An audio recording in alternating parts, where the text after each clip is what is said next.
back to Life Spice, the show that aims to put a little spice into your life in a quick 30-minute podcast. I'm here with Mari. Hello. And if you've noticed, we're still missing a co-host, and it's because Wango is traveling the world again. But instead of being envious, we're going to bring in a guest who's going to take us on a journey of our own. I mean, you know, we love to travel. Yeah. Mari, before we started the show, was like all over the place in Europe and everything. Yeah, I was. You'll see photos later. Yes. So for our episode, we've invited travel guru, itchy feet traveler, blogger, writer, and founder of an awesome travel agency. Yeah. That's Paula Paralejo. Hello. Hi. Hello, Hi, Paula. Paula. Hi, everyone. Yeah. Thanks for coming on the show, Paula. Thank you for inviting me. So Paula, when I met you actually, you didn't have your agency yet. No. And in fact, you were an actress. Yes, that was a long time ago. That's a big transition. Right. Uh-huh. So when did you get bitten by the travel bug? Actually, I think it's when I entered college and I had a professor who was really into, because before I traveled, but then I had this colonial mentality that only the States is better, everything outside the Philippines is better. So I'd go there with my family, and then when I went to college, I had a professor who's like a Filipino culture guru. In fact, he's now the chairman for the National Commission on Culture and Arts. Oh. So, but when he was my prof, he wasn't really the chairman yet. So anyway, and you know, he just introduced me to this idea that made me feel like, wow, I really don't know my country. And so that's when I started telling myself, wait, I think I should, you know, go out and learn more about my country. And that's what I've been doing since, I think, 2005 or 6. I would go around the Philippines. I'm trying to finish the 81 provinces. Wow. I'm already on my 70 plus. I forgot already. Whoa. But I've been to about 70 plus provinces already. And so there, and then when I get a little bored, because sometimes they tend to, you know, look the same beaches, same everything, that's when I go out of the country. So there, I think it started around 2005 or 6, yeah. So how hard was it, the transition from an actress to a travel agent's owner? Because those are two very different things. Very different, yeah. Well, I quit show business actually to go back to school, not really to start the Okay. business. So for me, they're two very different things. But how hard? Well, I don't really miss show business because I don't think that was really my world. But with travel agency, I think, in my opinion lang, it's a bit harder because well, you really have to attend to your clients. That's number one. So if you make a mistake, then you're kind of dead. Yeah. You know, your clients will get mad at you. So and like in show business, since I was the actress, I was the celebrity, then people would take care of me. I didn't have to take care of them. And now it's the other way around. So it's two different things, but I didn't have to do the transition naman quickly, like from actress to immediately a travel agency owner. Okay. Yeah. And your So, travel agency is called Our Restless Feet. Our Restless Feet Travel and Tours. That was the name of a blog I tried to start for travel-related stuff. But then it got too hard for me to keep on uploading information, blah, blah, blah. But then we already had the following. So when I decided to start our agency, I was like, just stick with that name. And yeah. What makes you... Sorry. We're just so excited. It's like a topic that we're so into. Okay. Exactly. Go for it, Mari. No, what makes your travel agents different from the others? Because today there are so many. Yeah, right? that's true. That's very true. Well, you know, to be honest, I didn't really do. I didn't check out other agencies before I started mine. Okay. It was just really out of like, you know, because I would travel a lot. People would keep on messaging me. How do you get there? What are the new places to see? You know, what destination should we go to next? And so my husband and I were like, you know, let's try to make a little profit from this because really there's a following. So that's how it started. And I think I can't say that this is for all agencies, but maybe if I were to compare myself to the traditional travel agencies, maybe the people go to me because they know that I know what I'm talking about.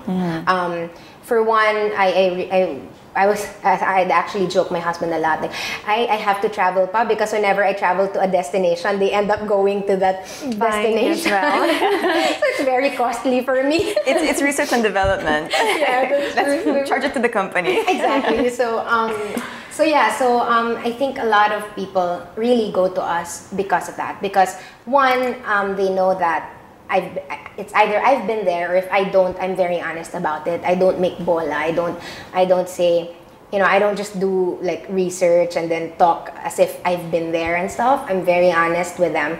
And number two, I think it helps that I was a celebrity. I was an actress, because it helps with the credibility, because compared to other online agencies naman, the travel agencies now that are online, some tend to, some people have had bad experiences with them. Like, they don't exist, or they don't really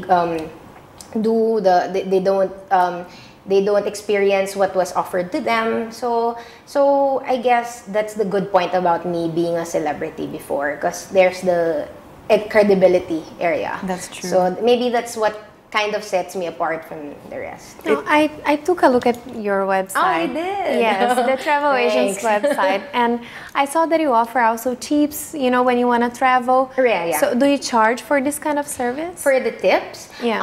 I actually offer, but actually nobody takes this. No, they'd still rather get from me the whole package. But what I also offer, what do you call this? I can make your itinerary. Okay. But you just do everything. It's like an assisted DIY. Yeah. It's like, hey, I want to go to this area, but I can't afford the hotels that you offer, but I want to do it really cheap.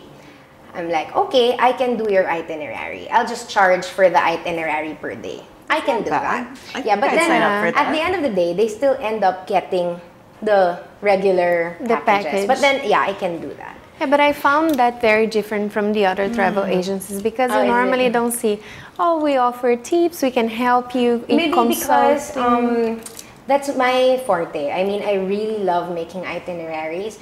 For the past few years, I'm the one I've always been the one who makes the itineraries. So, it's not hard for me to do that. And I realize that some people, it's very hard. For some people, it's very hard to do that. Maybe because they don't have time, or they don't want to research anymore. So that's something that I offer. But then, yeah, like I said, it's not something that they'd still get at the end of the day. Right. Yeah. Can you share some of the places you've traveled to recently? Recently, wait, where was I last? I think, where were we last? She's asking her husband. Okay, there, I think. Surigao. We are bringing you some memories. Yes, in fact, Mari and I stalked the Instagram page of Paula, and we're going to start flashing some of your recent travels. Okay, and sure. in fact, we'd love you to share some tips about Okay. these travels as we go along. So, okay, where are you and your husband here? It's beautiful. Okay, yeah, it is. That's in Surigao del Sur. It's in a town called Cantilan, and Surigao del Sur is one of my favorite provinces in the Philippines, because the beaches are so underrated. I mean, they have like pockets of Boracay-like sands, and then, but at the same time, they have like really good nature trips. It's really good for bird watching. It's really good for snorkeling and for scuba diving and for like adventure. So, yeah, I would say Surigao del Sur is. How hard is it to get to? Yun lang. You have to fly to mostly to Surigao City, or if you'll go to, depends, because it's a big province, you can also fly to Butuan, but it's maybe 4-hour drive. Yeah, it's not that near like Boracay that you fly to Caticlan and then you already You're have. there. Yeah, but it's really, really pretty. Okay. Next. Oh my gosh, where is that? I think Liechtenstein. Yeah. Okay, am I husband right? is saying correct. Yes. Yeah, we did a day trip from, I was recently in Europe. It was my first time. Oh. And what we did was half-half. Because most people, diba, they tend to, when they do Europe, like they tend to country hop. Right. Yeah. But I'm not typically that type of traveler. I'm like, I'd stay in one province, explore it, and then, pick another date for another area. But then I was like, Europe is kind of expensive and it's not every day that I get to go there. So what I did with our 35-day trip was to half it. For the first half, we did like maybe a week in France, a week in Italy, so to really maximize the time, well, sort of. And then for the other days, like for Liechtenstein, we just did day trips. Yeah. And it was really pretty. I was kind of surprised because I didn't actually know what was there. For Europe, what we did was we planned as we were going along. So you didn't have a 35-day itinerary happening? No. We just had like maybe a week's itinerary for the first week. And then after that, okay, I think I want to go to Germany. So yeah, we'll just... What about your clothes? Like, what did you pack? For my clothes? 35 days. I actually came out with, yeah, that's funny. I came out with a blog on how I packed my 35-day wardrobe.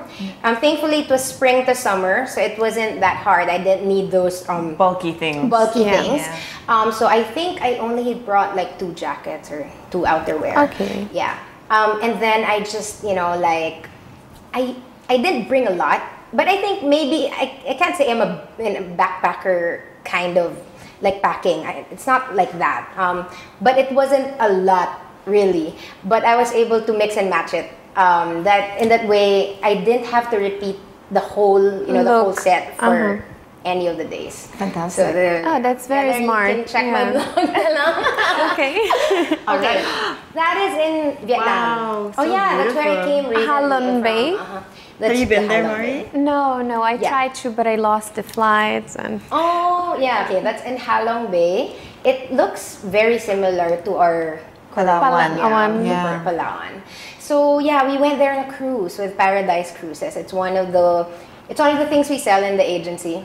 It's and then I won a trip during their stay here and their launch here. So I won in the raffle. So we got the Paradise Cruise for 4 days, 3 nights free.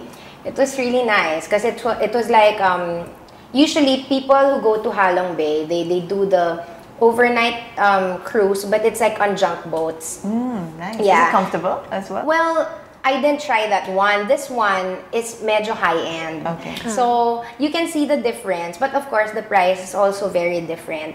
But then, yeah, because the bed was really soft. It was like a hotel inside a cruise talaga. Wow. Yeah. But you spent 4 days just in Halong Bay. Actually, overnight. And then the rest in Hanoi. And then we extended na lang my husband and I. Oh, I want to go to Hanoi. It's really nice. Well, you actually have more Vietnam photos that I've taken from your Instagram. Oh, you did? Okay. There. In fact, you're biking. Yes, that's in Bangkok. Oh, that looks amazing. Yeah, it's a day trip from Hanoi. Yeah, it was amazing. They call it Halong Bay on land because it's similar like the rock formations, but then with the rice paddies instead of water. And rice paddies are just the most beautiful green. Yeah. And then, it kind of rained that day, so the colors are more vibrant than usual, so it was really pretty. Yeah, that was a fun trip. And it was really cheap too. It was like, how much was that, babe? I think like 30, sorry, I'm talking to my husband. $30 yata or something like that. That's it, just for the day trips. Yeah, it was really cheap. Vietnam is very cheap. I've been to Ho Chi Minh. So it's in the south. Yeah. It is very cheap to eat, hotel. I know, and it's a neighbor. We really need to go. Yeah, you should go. Yeah. It's a lot like Philippines, but then they have more like colorful souvenirs, like those pouches and the floating markets. Yeah, they have Yeah, them. you had, there's a photos of your boats. I think it's the boats, there. That one. Yeah, that's in Tam Quoc also. In Vietnam. Yeah, where we did the biking thing. Yeah, so it's the same thing. So, Paula, you have an online travel agency, but today it's so easy to book flights and hotels, anywhere. I always book myself. Exactly. So, how, what does make people go to you instead of booking straight? Yeah, actually that's a very good question because I myself was asking that. Before I started the agency, I'm like, I don't really know if this is gonna fly because really, I myself, I do DIY trips all the time. But then I realized, so I was like, we'll see. If it doesn't work out, then I end the business. It's that simple. I'll just try it out. But then it seems to work. I think because number one, not everyone is still willing to research Not everyone has the time, especially people like, for example, when they work for call centers, you know, parang they'd rather spend their time just sleeping, resting, and then have someone do it for them. Right. Especially when the prices are not that big a difference anyway. Sometimes they're exactly the same. What you'll get from, let's say, from booking by yourself and booking through an agency, most of the time, chances are it's the same price or very little, Really? very little. Yeah, very little difference. How does the agency profit? Commissions. We just, well, because yeah, that's a thing. Some agencies, I think, apart from commissions, they tend to mark up a lot, and that's why they end up being really expensive. But then for me, I work mostly on commissions. So, and then on top of that, I do I'm home based. So that means I don't have much OPEX. Yeah, I don't have overhead. Yeah. It's just me and my husband working in it. So I'm not giving salary to anybody else for now. So maybe that's why I can manage to keep my expenses low and pass it on to the groups. I mean, it's different when you already have one huge travel agency in Malate and Makati, and you have to pay for your people, you have to pay for, you know, everything. Office. Yeah, for the office, for the electricity and everything. And then it becomes different. And that's why I think those agencies tend to attend to companies, because it's something that still needs agencies up to now. And also, we have a lot of OFWs actually. They're a very good crowd because they know the value of agencies, and they don't have time to like research, like what's new in Palawan, what's new in Boracay, what's new in, you know. So they would rather, you know, just give me, they have money naman. Yes, So they've earned a lot of money abroad. They want to come see their yeah. country. Yeah, so if they're happy with the price, I always ask them, give me your budget or give me your preferred hotel. Because most people, they don't realize that, you know, the cost of what I'm going to give you, the quotation I'll give you, is really mostly based on the hotel. Of course, if you choose budget in, then it's going to be cheaper. But if you want 5-star, then, you know, there's a big difference on the prices for the same package. Oh, just for Do you do? Sorry. I swear this topic is just too good. We're so excited. Go for it. Okay. Now, do you do packages for over, like, outside the Philippines as well, or only Philippines? Yes, I have international and domestic. Oh. Yeah. What are your more popular places, the packages? Okay. That would be for domestic. That would be Palawan. That would be, well, I have this secret spot, the secret accommodation that I really like in Baguio. Okay. You like it. I'll show it to you. That one is popular. That's an accommodation lang. But for the packages, it's Palawan, Boracay, Ilocos. And then for the international destinations, that would be Hong Kong, Singapore, Malaysia. More Asia. More Asian. Yeah. Well, on my end, because I tend to, like I told you, I've been to like 70 plus provinces. So I know pretty much a lot about the Philippines, and I tend to, you know, I like marketing off the beaten destinations. But at the end of the day, my clients still get the usual.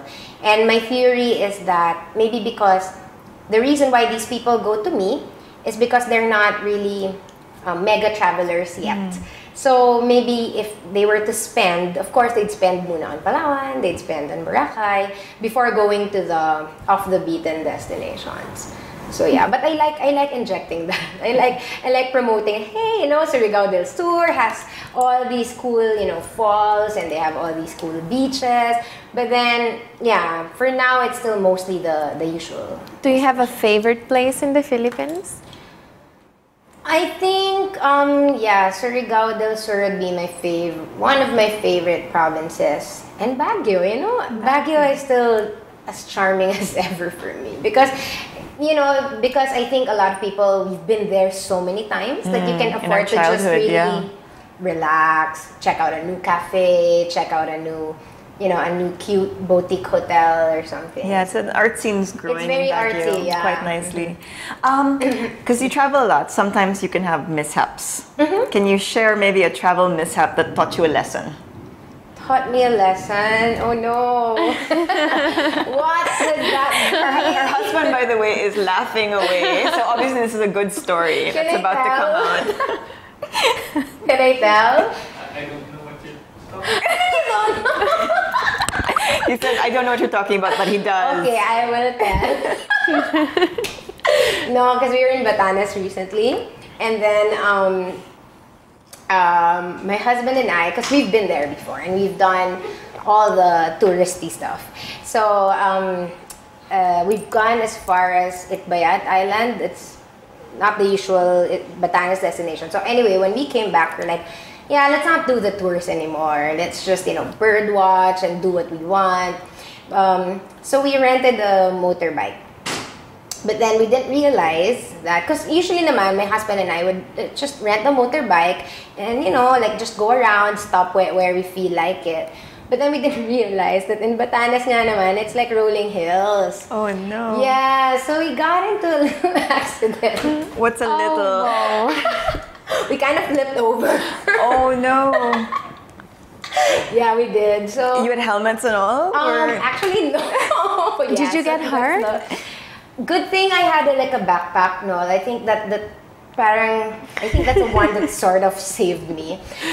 Because, when we flipped over, so we both fell. Okay naman, but then, I realized that, I should really, be safe, like, put those helmets on. Although, the bad thing is, the guy we rented the motorbike from actually didn't have helmets kasi, he didn't have helmets to rent out as well. Yeah. So that's number one, to never play with safety. With safety. Yeah. That's number one. And number two, if you're not sure about, like, you're not really, like my husband doesn't really ride motorbikes every day. He has a car. So it's very different pala. So if it's flat, then it's okay. But then with rolling hills like that, then don't just play with fate. Just rent a big van, because actually the price is not that big a difference. It's just that we wanted to bird watch and we wanted to just have a view of the scenery right away. Right. So we just wanted to stop whenever possible. But then we realized we should have just, gotten a van. And that's the reason why, like, for my travel agencies, even though I do it myself, like I ride habal-habal, it's like local motorbikes, I never would give that to our clients. Your clients, yeah. Because then, that's not really, with me, I can handle my own safety, but with my clients, I have to be more professional in that sense. Like, I have to have, like, insurance, or I have to at least have, I have to make sure that the vans are, that they're riding vans, not all these small motorbikes that don't have helmets. So Right. And what about if you want to travel on a budget? What would be your tip for this kind of traveler? Well, okay. So many people always ask me that, like, you always travel a lot. Are you rich? I'm like, no, I'm not rich, number one. Number two, it's just really a matter of priority. Because some people, if you think about how much you spend on coffee shops every day, because some people would rather spend there, and it's fine. I have no issues with that. But then, if you want to travel, then maybe you can, lessen your coffee consumption on a coffee shop, because that's like $200 That's bucks. true. 200 pesos a day. And adds you up. multiply that by let's say 5 times a week, that's 1,000. Yeah. That's Yeah. 4,000 a month. Yeah. And 4,000 can take you in many places around the Philippines. So and stop drinking coffee. People. no naman. And get off your feet and travel. No, That's naman, where we're but- going with this. But what I mean is, maybe you could have a look at your daily expenses, Yes. and maybe see what you can cut out. For other people, it's not really coffee. For some, it's shopping. For some, it's Home massages. massage. That's yeah, true. it's also 200 pesos. Yeah, exactly. And if you have money for both, then awesome. But if you don't, then maybe you can, cut out on some. And also, not to be picky with the destination. Because, like what I tell people, they say, I have 1,000 pesos only for travel. Parang, don't naman expect na you can go na to Boracay from Manila with that money. you can travel to Bulacan. Bulacan has a lot of amazing like nature spots. You can what do you call this? You can climb. You can do trekking, hiking, river crossing, and all those. Yeah. Bulacan is just Very 1 hour near. drive, right? Yeah, and if you take a bus, I think it's less than 100 pesos. So your 1,000 can actually go a long way. And I actually tell people, whenever I stay, this is true. Whenever I stay in Manila, I end up spending more. Really, I swear. As in, like, because I'd end up shopping. Restaurants, when you eat out in a restaurant, yeah. it's so expensive. Yeah, exactly. Yeah. Parang, oh, it's a weekend. We're in Manila. Okay, let's go to the mall. Yeah. The usual stop. So, let's go to the mall. Yung mga small lollipops, small fries that you buy along the way, the movies and the soft drinks. When you calculate that, oh my God, I spent over 1,000. Yeah. That could have taken me to Bulacan or Batangas even. So it's really a matter of where you want to put your money, I think. Because I think for most people, especially like middle class up, you have money somewhere. It's just really where you put it. And if you'd rather put it on coffee, then that's fine. But then don't say you can't travel. Right. Yeah. What's your next dream destination? Me, Africa talaga. Kasi I'm such a nature Mine as person. well. Yeah. For me, it's like the animals are going, so we better go fast. I know, Yeah. So, actually, to be honest, when I was in Europe, I was sort of telling my husband, I think I should have just gone to Africa. Not that I don't like Europe, not that I didn't like it. It's just that I think I had too much cities. And I'm more of a nature person, so after a while I'd look for forests, birds, something like that. So yeah, that would be it in Galapagos. Have you researched about it already? Do you have any place in Africa in mind? Yes. Well, no, not really. Well, of course, Cape Town. And then from there, they say sa Kenya daw yung like really nice safaris, but I haven't really gone to. I'm sort of a crammer like that. I don't really like research and then dream of that destination and then save money for it. I'm more like, okay, I have money to buy airfare for this destination. Okay, we buy that. And then from there, that's when I start researching. So, yeah, but then there's this. Have you been to the Pink Lake in Australia? And there's one also I've seen the photos. Africa, I think. Yes. So there, I want to see either of those two. That looked amazing. I know. Well, we'll take a quick trip down memory lane, and Mari and I are going to share some of our favorite places internationally and locally. And in fact, let us know if you've been there as well. Okay, So Mari started. Okay, we can start with my most recent trip to Europe. So Santorini was my favorite I haven't place. been there. Yeah. It looks so nice. Oh, that's nice. Oh my The gosh, blue look at the and blue. white is Wow. just Yeah. amazing. Yeah. That would be a dream actually. You don't get tired of looking at it. It's just so no, huh? beautiful. Okay. Yeah, that's a really nice photo. Before going to Santorini, I went to Athens, Okay. and it's nice. But once you Work on see it. Love it. Rome and the other places, the same. Athens is just one. It's Yeah. very little. While Rome is the whole city. Yes, and there's so many different places there. Exactly. So you'd say that when you go to There's to Rome, Greece, beautiful. that's Rome. I mean, the Colosseum. You should really go see the blue and white. Yeah, if you go to Greece, Santorini. like Athens is nice, but for one day you can see everything already. So the next day you should just go to the islands or to the beach because it's worth Okay. it. Beautiful. And locally, I've because been we want to to. promote the Philippines. Yes. I actually thought I've been to a lot of places until I met you today. That's fine. Well, I have photos from Batangas, Uh-huh. but my favorite place is Palawan. Oh, yeah. Okay. I don't. Is that San Vicente? No. No, Batangas. No, that's it's Batangas. Batangas. Okay. Yeah, and That's a the nice whale photo. sharks. And a nice bike. The whale sharks in Oslob. Oh, yeah. Okay. That is amazing. It was one of my best experiences because the animal is just so Yeah, big. It there. looks like a bus, Yeah. right? Yeah. And Boracay, I love it as well. We have a photo of me snorkeling. Yeah. Oh, that's beautiful. That's in Boracay. Yeah, that's in Boracay. there's no more fish there. But There are in some Palawan, spots, yeah. Palawan is really my favorite Yes. for the nature, and Yeah, it everything is. is so And untouched. Palawan is so big that even though you've been to one area, it's like there's still a lot more to explore. Yeah, like so even true. I've been to Palawan so many times, but then I still haven't finished the whole, per town. Yes. Yeah, so it's still a dream to finish that. Okay, well, And yours? for my memories, my favorite place in, well, you could say Europe or Asia is actually Turkey. Okay, I haven't been there too. I actually went for my honeymoon, and my favorite spot is this place called Cappadocia, where yes, we woke up early in the morning, and that's my picture. Like, you just see So you all did these that hot too, air balloons Okay, that's so awesome. wow. just coming up at sunrise. Yeah. And it's just in front of like That's a all nice this pic. landscape of this beautiful terrain. Did you do the? I think they have that like pools there. Yes. Yeah, that's Cappadocia too, No, right? that's Or no? Pamukkale. Yeah, they're Pamukkale. Yeah, we do that you- too. Oh, so that's us in the hot air balloon, really Oh, nice. early in the morning. Okay, so that's something to do, huh? That's worth it. Definitely, I Okay. think it's something to be on a bucket list. So you see the sun coming up, and you've got all these balloons just coming up at the same time. Okay. It looks cool. so beautiful. And then for local, I would say my favorite island in the country is Camiguin. Okay. Yeah. This is White Island. It's one of the little islands beside Camiguin. Yeah. And I mean, I just love how the government there is really taking care of the island. They really watch out for the environment.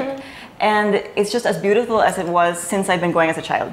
So I've been going actually since I was a baby. Yeah. And it's just this magical island of 7 volcanoes. Right. And hot springs and waterfalls. Right. So yeah, you have to come. I want to go. And I remember we went there. It happened to be Lanzones festival, and it was like 5 pesos per kilo for the Lanzones. Have you had a lanzones? It's like this yellow little fruit. It's delicious. I mean, in Manila, it's like I've maybe never 100 tried. a kilo or something like that. And then there, it happened to be the festival, and they're supposed to. Well, they claim to have the sweetest of that fruit, and it was like 5 pesos for 1 kilo. Oh, wow, that's very cheap. Yeah, Wow. very cheap. So can you share maybe some travel tips with us Travel tips, okay, and with our viewers? Okay. So for me, I work with my budget first. I don't like the idea of, okay, this is only how much I have, but then I would stretch it to make it to Boracay or something. I mean, if I only have little, then I travel where my money can take me. In that way, I don't have to sacrifice the activities, because the last thing I want is, okay, I'm in Europe, but then I don't want to go to the museums because I don't have enough money to go to the museums. So that's number 1 for me. And then number 2, I don't like the idea also of like, of course I don't want to overpack, but then you also don't have to sacrifice your wardrobe, the whole wardrobe, just because you're on a budget. I mean, you can pack wisely, you can pack smart. By me, I like wearing scarves and necklaces, something to put an accent. Because the last thing I want is like, when they say backpacker, then they have all those parang negative connotations. So me, I try to like stay away from that you don't have to like really just use like 2 tops for your whole trip just because you're on a budget. I mean, you can wear a few or bring a few things that would somehow parang give an accent and make you still look good, or not like you're wearing the same thing over and over again. And you can do that by they're wearing scarves, wearing necklaces, wearing comfortable flats. You don't have to go like dry fit tops all the time in Paris all And the way. sneakers. Yeah, and sneakers. I mean, And really look like a tourist. yeah, exactly. And then for me, do your research. In a way, I mean, I understand that even I, as a traveler, I like surprises. I like when I get to talk to a local and they say, hey, go to this cafe. It's a local cafe, blah, blah, blah. I like that. But then I think you're also wasting much of your time if you don't do at least a little bit of research. You just get there and you expect that you'll see everything when you don't even know what's in there. So you still need to do a little research. Lonely Planet is my go-to still up to now, because they still have, I think, for me, the most complete list. And then sometimes I'd look at blogs. No blog in particular, but only if I just type like what to see in Turkey or something. So yeah, I think those would be my top 3. And your top 5 destinations in the Philippines? Philippines, yeah, Surigao del Sur. Where else? Palawan, still. And then I actually like Mindanao a lot. It's very raw. I like Camiguin. Top 5. Okay, Surigao del Sur, Palawan. In Visayas, I actually like Antique. I've never been there. Have you been there? I've never been. Yeah, they have like nice beaches, and then they have this. How do you explain that? The kawa, like a huge pot, and then it's like their local jacuzzi. Like they put a fire underneath that, and then water, and you just go there and they put leaves on you. It's like they're cooking you. It's very interesting. It's like they're cooking you. I think I have a picture of that.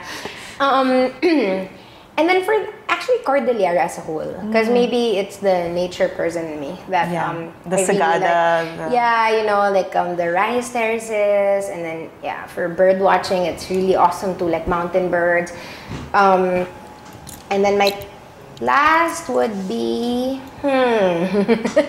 you're making me think hard. Maybe Ilocos. Kasi Ilocos is very scenic eh. Okay. It's like even for balikbayans, it's very, it's because you go through coasts, diba? Right. So when you just drive around, everything is just so pretty. It's beautiful. Yeah. And then they have good like handicrafts too. Is that where you got married, or? No, I got married at home actually. But it's a very Filipiniana wedding, right? Yeah, it was a very Filipiniana wedding. As in, I wore like it was an Ilocos woven cloth for my skirt, and then a piña top. So they say that travel is only as good as the people you travel with. That is true. So let's talk about travel partners. Like, who's your favorite travel partner? I think we know the answer there. Yeah, that's my husband. How do you choose? I mean, what is your advice to people when they're traveling with others? I mean, is there anything? Okay, I don't know, because I've always mostly I've traveled with my husband. I did a few solo trips, but siguro, yeah, that's true. Sometimes you have friends and they're good friends, but you don't jive when it comes to traveling. Yeah, I've experienced that. Yeah. I think you just have to make sure that this is what I do with my friends. Kunyari, if I already know that, like me, I don't really blow dry my hair. I don't really take so long in the bathroom when I'm traveling. So some people, they're still like that, and I perfectly understand, But if I already know that they're like that, then to lessen the whatever friction that might arise from it, what I do is I just tell them, okay, so let's not go to the same exact places every day. So let's just meet up at lunch or at dinner, and I think it really works, because in that way I don't get annoyed with my travel mates. In the same way, they don't get annoyed with me too, because I'm sure we have different priorities. And then I think you should talk beforehand, and okay, if your friend likes shopping and you don't, then you just find a way to compromise, like they're meeting up for lunch or dinner. Or if you happen to have the same likes, then that's awesome, right? Better. But then if you don't, I think best to just meet up with them at a certain point. You don't have to go with them all the time, everywhere, because that would really annoy both of you. So, Paula, to wrap it up, can you tell our viewers where they can contact you, your travel agency? Okay, so you can find me at www.our, that's O-U-R, restless, R-E-S-T-L-E-S-S, feet, F-E-E-T.com. You can also email me at travel@ourrestlessfeet.com. And sometimes I don't get to reply to all the emails quickly, because we really get a lot of emails every day, and it's just me and my husband. So if I don't do that and you have a very urgent request, you can message me on Instagram on my own personal Instagram at Paula the Explorer and tell me that you emailed me, give me your email address, and then I'll look it up. Usually that's what they do. Right. When they're really, they need something urgent. And I highly recommend that you follow Paula's Instagram. Yeah. It's got like 100,000 followers, and it's because all her shots are amazing, and it's gonna make you want to get up and go. Thank you. But thank you for coming on the show, Paula. Thank we you for really inviting enjoyed me. this. In Yeah. fact, we were just too Yeah. excited. I'm so happy we had you Thank here. you. Thank you so much for coming. Thank you. And thank you guys for watching. Remember to follow us on Facebook, Twitter, and Instagram at LiveSpice TV. And send us more questions for the next episodes. Yes. See you next week. See you next week, you guys. Bye. The views and opinions expressed on any program are those of the persons appearing on the program and do not necessarily reflect the views and opinions of the New Media Factory. Some programs on this network might include strong images and language and may not be suitable for all audiences. Viewer discretion is advised.